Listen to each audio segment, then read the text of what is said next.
કરોડની બોલીઓ મંગાવી છે, જેના કારણે આજે સ્ટોકમાં એક સારો અપસાઇડ આપણને બનતો દેખાઈ રહ્યો છે। વધુ વિગતો લઈએ, આપણી સાથે સહયોગી શ્રદ્ધા જોડાઈ ગયા છે। શ્રદ્ધા, ગુડ આફ્ટરનૂન। જણાવો, જીએમડીસીમાં એક સારા ખરીદારી આપણને બનતી દેખાઈ રહી છે, શું કારણો છે? જી, ગુડ આફ્ટરનૂન। જીએમડીસીમાં આજે તેજીના કારણોની વાત કરીએ તો સરકારે રેર અર્થ માટે 7,300 કરોડની બોલી મંગાવી છે। રેર અર્થનું સ્થાનિક ઉત્પાદન વધારવા પર ભાર આપવામાં આવશે। વૈશ્વિક કંપનીઓ એટલે કે ગ્લોબલ લેવલની કંપનીઓ પાસેથી પણ તેઓ બોલી લગાવી શકે છે એવી છૂટ આપવામાં આવી છે। વૈશ્વિક કંપનીઓને 6,000 મેટ્રિક ટનના ઉત્પાદન એકમો સ્થાપવાનું લક્ષ્ય છે તેમનું, અને મંત્રાલય 7 એપ્રિલે પ્રી બિડિંગ કોન્ફરન્સનું આયોજન કરશે। તેમજ કંપનીઓ 28 મે સુધીમાં બોલી તેઓની સબમિટ કરી શકે છે। ટેકનિકલ બોલીઓ જે છે તે 29 મેના રોજ ખુલ્લી મૂકવામાં આવશે, અને જીએમડીસીએ રેર અર્થ માટે એનએમડીસી સાથે કરાર પર હસ્તાક્ષર કર્યા છે। FY 28 સુધીમાં 12,000 ટન રેર અર્થ ઓક્સાઇડનું ઉત્પાદન કરવાનું તેઓનું લક્ષ્ય છે। હવે આનાથી જીએમડીસીને કઈ રીતે ફાયદો થશે તો રેર અર્થ મેગ્નેટના ઉત્પાદન માટે 4 એલિમેન્ટ્સ જરૂરી હોય છે, અને જીએમડીસીએ હાલમાં જ BARC પાસેથી ટેકનોલોજી હસ્તગત કરી છે ઉત્પાદન માટેની। તો આ રીતે એક પોઝિટિવ સમાચાર છે જીએમડીસી માટે, અને એટલા માટે જ આજે સારી એવી તેજી બતાવી રહ્યો છે। તો આ વ્યૂ અહીંયા જીએમડીસી માટે બનતો દેખાઈ રહ્યો છે। આભાર શ્રદ્ધા, આપનો સમગ્ર માહિતી આપવા માટે। તો જે રીતે જોઈ રહ્યા છે, જે બોલી રેર અર્થ માટે 7,300 કરોડની મંગાવવામાં આવી છે સરકાર તરફથી, એને લીધે ધ્યાનમાં રાખીને આ કાઉન્ટરમાં એક પોઝિટિવ એક્શન બનતી દેખાઈ રહી છે। ખુશીજી, ફંડામેન્ટલ્સ જાણીએ જીએમડીસીના। સારી અપસાઇડ 7%થી વધુની ખરીદારી આજે આ કાઉન્ટર પર બનતી દેખાઈ રહી છે, અને રેર અર્થનું સ્થાનિક ઉત્પાદન વધારવા માટે સરકાર જે પ્રયત્નો કરતા દેખાઈ રહ્યા છે, એને લીધે આ એક્શન અહીંયા પોઝિટિવ સાઇડની આવતી દેખાઈ રહી છે। શું ધ્યાન રાખી રહ્યા છો જીએમડીસી માટે?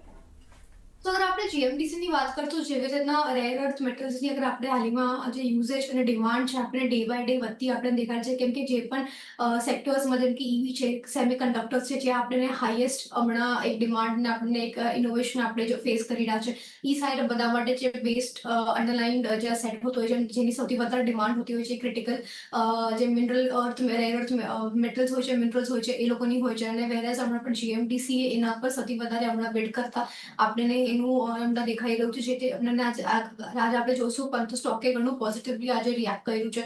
અને આ ફ્યુચરમાં પણ અગર આપણે જોશું તો જેવી રીતના કંપનીએ એનું જે વોલ્યુમ સાથે કંપની ગ્રો કરી રહી છે, અને સ્પેશિયલી અગર આપણે જોશું કંપનીએ જો FY 2030 શું લઈને એમને એવું એક પ્રોજેક્ટ શિખર કરીને લોન્ચ કરવામાં આવ્યું છે, જ્યાં કંપની ઓલમોસ્ટ 13,000 કરોડ પ્લસનું અહીંયા કેપેક્સ કરતી આપણને ફ્યુચરમાં દેખાવામાં મળશે, જ્યાં ઘણા બધા લેન્ડ એક્વિઝિશન્સ પ્લાન છે, જ્યાં કંપની એમના કોલ માઇન્સ છે ત્યાં પણ કંપની એમના લેન્ડ એક્વાયર કરીને વધારી રહી છે। Almost largest call mining company છે, 12 to 13 માઇન્સ ઓલરેડી કંપનીના પાસે છે, અને જે કંપની લેન્ડ એક્વાયર કરીને એમનું પ્રોડક્શન વધારવાની અહીંયા ધ્યાન આપી રહી છે। સાથે જ ક્રિટિકલ રેર અર્થ મિનરલ્સ અને મેટલ્સ છે કંપની ત્યાં એ સાઈડ પર વધારે ફોકસ કરી રહી છે। આપણે ઓલરેડી અહીંયા બિડિંગના દ્વારા અહીંયા જે સ્ટોક ઇન ધ ન્યૂઝમાં પણ આપણે જોયું, અને જેવી રીતના કંપની જો લોંગ ટર્મ ફોકસ છે, મતલબ એનું FY 30 સુધી છે કંપની એનું જે પ્લાન આપ્યું છે, અગર આપણે એ પણ ઘણું ઓપ્ટિમિસ્ટિક છે, અને ઘણું પોટેન્શિયલ વેલ્યુ અનલોકિંગ આપણને સ્ટોકના અંદર નેક્સ્ટ 5 યર્સમાં આપણને જોવા મળશે, કે કંપનીએ એમના હરેક સેગમેન્ટમાં જે પ્રોડક્શન છે વોલ્યુમ સાથે ગ્રોથ આવતો આપણને જોવા મળશે। સાથે જ કંપનીએ 10 to 15% એમના રેવન્યુ અને પ્રોફિટેબિલિટીમાં ગ્રોથ આવશે એવા પણ ગાઈડન્સ આપણને જે લાસ્ટ પોઈન્ટ હતો તેમાં આપણને જોવા મળ્યું હતું। તો જે રીતના કંપનીના ગાઈડન્સ પણ છે, અને જે રીતના કંપની એમના કામ કરી રહી છે, કેપેક્સ કરી રહી છે, બિલ્ડ કરી રહી છે, ત્યાં આપણને વધારે હજી ઓપ્ટિમિસ્ટિક પ્લાન્સ યા કંપનીના એક્શન્સ દ્વારા પણ ખબર પડી રહી છે। સો નેક્સ્ટ 5 યર્સ મને લાગે છે કે કંપનીના માટે ઘણા એક્સપેન્શનલ હશે, જે એકદમ સારું પરફોર્મન્સ આપણે મોમેન્ટમ સાથે એક્સપેક્ટ કરી શકીએ છીએ। વર્ષ ઘણા આશાવાદ અહીંયા કંપની માટે બનતા દેખાઈ રહ્યા છે। મેનેજમેન્ટ તરફથી જે ગાઈડન્સ છે તે પણ અહીંયાથી મજબૂત અને સ્ટ્રોંગ લાગી રહ્યું છે। તો જીએમડીસી લોંગ ટર્મ માટે અહીંયા ખરીદારી કરીને ચાલવાની સલાહ બનતી દેખાઈ રહી છે।